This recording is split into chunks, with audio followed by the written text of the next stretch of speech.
Boy grew up with a corrector lock on his mouth because his father was a dentist. He hadn't eaten a single candy bar since he was a child. He managed to hide a few, and his father found them and poured them into the fireplace. But Alan took advantage of his father's lack of attention. He took a piece of chocolate out of the fireplace. Then he put it in his mouth and tasted it. And with one bite, Alan fell in love with the taste. Then he began to taste all kinds of chocolate, and he wrote down the characteristics of each chocolate. Soon Alan had a goal in mind. He was going to build the biggest chocolate factory in the world. But when his father heard about it, he was furious. He kicked him out of the house. Since then, Alan traveled the world, tasting all the different kinds of chocolate in the world. When he returned from his studies, when he was ready to tell his father the good news, home disappeared. Later, Alan was able to build a chocolate factory as he had hoped. Business was booming. Even the Prince of India hired him to build himself a chocolate palace. The bricks were made from chocolate blocks. The concrete is made of chocolate sauce. Even the ceiling was made of chocolate and milk. When the palace was finished, Alan told the prince he had to eat all the chocolate as soon as possible.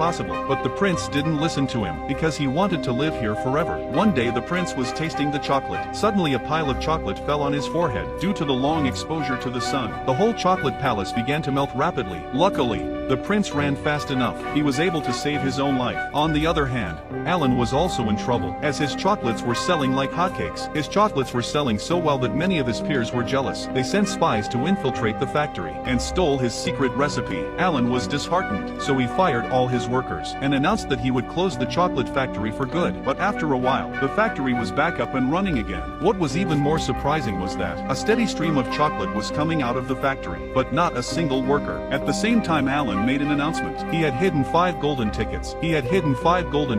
Whoever wins would be able to come and visit his factory, and they could enter a competition at the factory. The winner would also receive a mystery prize. When the news broke, everyone went crazy. The supermarkets were out of chocolate in no time. Soon the first winner was born. He kept on eating chocolate every day. He even almost ate the tickets. The second winner was a rich girl. The father bought all the chocolates in the area to make his daughter happy. He bought all the chocolates in the area. He had all his staff open them for 49 days. Finally, he found the lottery ticket. The third winner was a talented young man. He had seen the time of the chocolates. He was able to find the ticket. He managed to find the ticket. The fourth winner was even more impressive. At the age of 10, he won the sparring championship. He had more trophies than he could fit in his house, chewing gum for 3 months just to win the gum chewing championship. And the fifth one is a bit different.